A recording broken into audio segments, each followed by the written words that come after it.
Patriot സിനിമയുടെ വ്യാജ പതിപ്പ് പ്രചരിക്കുന്നതായി പരാതി. സംഭവത്തിൽ നിർമ്മാത ആൻഡോ ജോസഫിന്റെ പരാതിയിൽ Kochi city cyber crime police കേസെടുത്തു. പകർപ്പവകാശ ലംഘന നിയമത്തിന്റെ വിവിധ വകുപ്പുകൾ ചേർത്താണ് കേസെടുത്തിരിക്കുന്നത്. പാട്രിയറ്റ് ഈ മാസം 1-നാണ് ആഗോള വ്യാപകമായി തിയേറ്ററുകളിൽ റിലീസ് ചെയ്തത്. അനധികൃതമായി റെക്കോർഡ് ചെയ്ത സിനിമ 2 മുതൽ 5 വരെയുള്ള തീയതികളിൽ ഓൺലൈൻ വഴിയാണ് പ്രചരിപ്പിച്ചതെന്ന് പരാതിയിൽ പറയുന്നുണ്ട്. വിവരങ്ങളുമായി കൊച്ചിയിൽ നിന്ന് ഡാനി ഇപ്പോൾ ചേരുന്നുണ്ട്. ഡാനി, ഇതിപ്പോൾ ഒരു പുതിയ സംഭവമല്ല. കാരണം പുതിയ സിനിമകൾ റിലീസ് ചെയ്യുന്നു, ദിവസങ്ങൾക്കുള്ളിൽ അല്ലെങ്കിൽ മണിക്കൂറുകൾക്കുള്ളിൽ തന്നെ അതിൻ്റെ വ്യാജ പതിപ്പ് പല ഓൺലൈനുകളിലും പ്രത്യക്ഷപ്പെടുന്നുണ്ട്. പക്ഷേ നമുക്കറിയാം, ഇത് കോടികൾ മുടക്കി സിനിമകൾ നിർമ്മിക്കുന്ന ആളുകൾക്ക് എത്രത്തോളം വലിയ ഭീമമായ നഷ്ടമാണ് ഇതുവഴി ഉണ്ടാകുന്നത്. ആൻഡോ ജോസഫ് പരാതി നൽകിയിട്ടുണ്ട്. ഏത് രീതിയിലാണ് പോലീസിൻ്റെ നടപടികൾ?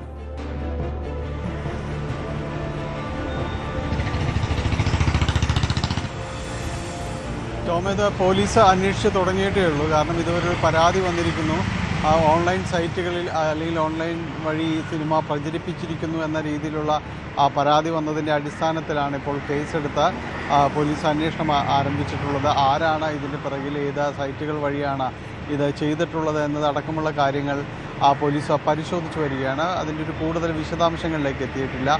പാട്രിയോട്ട് സിനിമ വേറെ ചർച്ചകൾക്കും ഏറെ നാളത്തെ കാത്തിരിപ്പിന് ശേഷമാണ് തിയേറ്ററുകളിലേക്ക് എത്തുന്നത്. ഏതാണ്ട് 100-ലധികം കോടി രൂപ ഇതിൻ്റെ നിർമ്മാണവുമായി ബന്ധപ്പെട്ട് ചെലവഴിച്ചിട്ടുണ്ട്. അത്ര വലിയൊരു ബജറ്റിൽ എടുത്ത, വലിയ ക്യാൻവാസിലെടുത്ത സിനിമയാണെന്നാണ് ഇതിൻ്റെ അണിയറ പ്രവർത്തകർ പറയുന്നത്.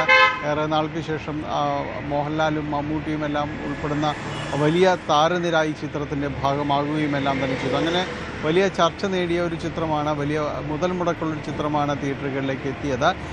അതിൻ്റെ പ്രേക്ഷക പ്രതികരണം എന്താണെങ്കിൽ കൂടിയും ഇതിൽ ഇപ്പോൾ പറയുന്നത് ഇതിൻ്റെ ഒരു വ്യാജ പതിപ്പുകൾ ഈ രീതിയിലേക്ക് വന്നിട്ടുണ്ട്. അങ്ങനെ രീതിയിലുള്ളൊരു പ്രചാരണം ഒരു ഭാഗത്ത് നടക്കുന്നു. അത് തങ്ങൾക്ക് സിനിമ നിർമ്മാതാവിനെ സംബന്ധിച്ചിടത്തോളം എല്ലാം തന്നെ വലിയ രീതിയിലുള്ള പ്രതിസന്ധി സൃഷ്ടിക്കുന്നതാണ്. അതുകൊണ്ട് ഇത് സംബന്ധിച്ചുള്ളൊരു അന്വേഷണം നടത്തണം. ആരെങ്കിലും ഇതിൽ ബോധപൂർവമായ ഇടപെടലുകൾ നടത്തിയിട്ടുണ്ടോ, ഇതെന്താണ് സംഭവിച്ചിരിക്കുന്നത് എന്നതടക്കമുള്ള കാര്യങ്ങൾ പരിശോധന നടത്തണമെന്നതെല്ലാം തന്നെയാണ് ഇതിൽ ആവശ്യപ്പെടുന്നത്. പോലീസ് അതിൽ കേസെടുത്ത് അന്വേഷണം ആരംഭിച്ചിട്ടുണ്ട്. ഇത് തിയേറ്ററിൽ നിന്നുള്ള രീതിയിലാണോ പ്രചരിപ്പിച്ചിരിക്കുന്നത് എന്നതെല്ലാം തന്നെ പരിശോധിക്കേണ്ടി വരും.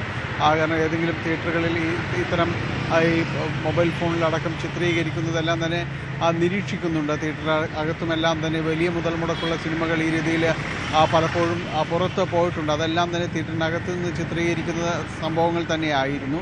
അത് സംസ്ഥാനത്ത് മാത്രമല്ല, ഇതൊരു വേൾഡ് വൈഡ് റിലീസ് തന്നെയായിരുന്നു. അപ്പോൾ ഇതെവിടെ നിന്ന് വേണമെങ്കിലും ആകാം ഇത്തരം കാര്യങ്ങൾ നടന്നിരിക്കുന്നത്. സംബന്ധിയായ കാര്യങ്ങളിൽ സസൂക്ഷ്മമായ പരിശോധന വേണമെന്നതടക്കമുള്ള കാര്യങ്ങളാണ് നിർമ്മാതാവ് ആൻഡോ ജോസഫ് ആവശ്യപ്പെട്ടിരിക്കുന്നത്. ഏതായാലും സൈബർ പോലീസ് കേസെടുത്തിട്ടുണ്ട്, അന്വേഷണം തുടങ്ങിയിട്ടുണ്ട്. സ്ഥിരം ഈ രീതിയിൽ പ്രവർത്തിക്കുന്ന ചില സൈറ്റുകളും ആളുകളും എല്ലാം തന്നെയുണ്ട്.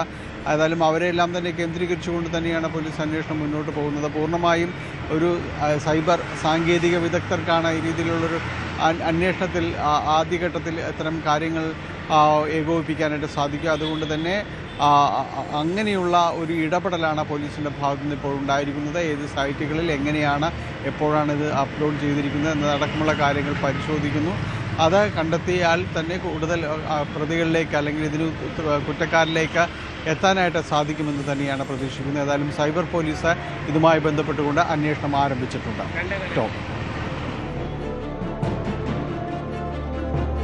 യെസ്, ഇത് എവിടെ നിന്നാണ് ഈ വ്യാജ പതിപ്പ്, ഈ ദൃശ്യങ്ങൾ പകർത്തിയതെന്ന് സംബന്ധിച്ചുള്ള ഒരു വ്യക്തത വന്നിട്ടുണ്ടോ? അതേക്കുറിച്ച് അന്വേഷിക്കുന്നുണ്ട്. അത് ഏതൊക്കെ മേഖലകളിൽ വ്യാപകമായി പ്രചരിക്കുന്നുണ്ട്, അല്ലെങ്കിൽ ഏത് സൈറ്റിലാണ് ഇത് എത്തിയത്? ഇത്തരം കാര്യങ്ങളിലൊക്കെ ഈ അന്വേഷണത്തിൽ ഇതെവിടെ നിന്നാണ് ഇത് പുറത്തു വന്നിരിക്കുന്നത്, ഇതിൻ്റെ വ്യാജ പതിപ്പ് പുറത്തു വന്നിരിക്കുന്നതെന്ന് വ്യക്തമായിട്ടുണ്ടോ ഡാനി?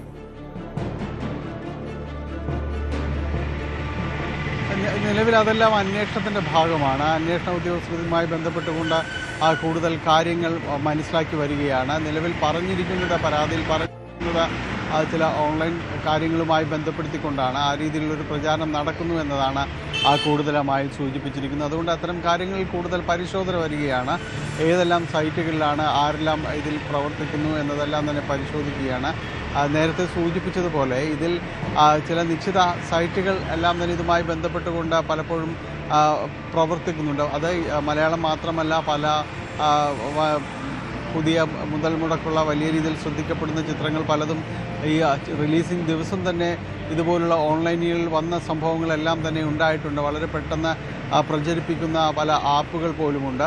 അപ്പോൾ അത്തരം കാര്യങ്ങളിലെല്ലാം തന്നെ ഉറവിടം പരിശോധിച്ചുകൊണ്ട് മാത്രമേ അത് സംബന്ധിയായ കാര്യങ്ങളിലേക്ക് പറയുവാനായിട്ട് സാധിക്കുകയുള്ളൂ. നിലവിൽ പരാതിയിൽ പറഞ്ഞിരിക്കുന്നതുമായി ബന്ധപ്പെട്ടുകൊണ്ടുള്ള ഒരു അന്വേഷണമാണ് ഇപ്പോൾ മുന്നോട്ട് പോകുന്നത്. വൈകാതെ അത്തരം സൈറ്റുകൾ ഏതാണ്, എങ്ങനെയാണ്, ആരെല്ലാമാണ് ഇത്തരം കാര്യങ്ങളിലേക്ക് ഇടപെട്ടത് എന്നതടക്കമുള്ള കാര്യങ്ങളിൽ സൈബർ പോലീസിൻ്റെ ഭാഗത്തു നിന്നൊരു വിശദീകരണം ഉണ്ടാകുമെന്നാണ് പ്രതീക്ഷിക്കുന്നത്. ടോം.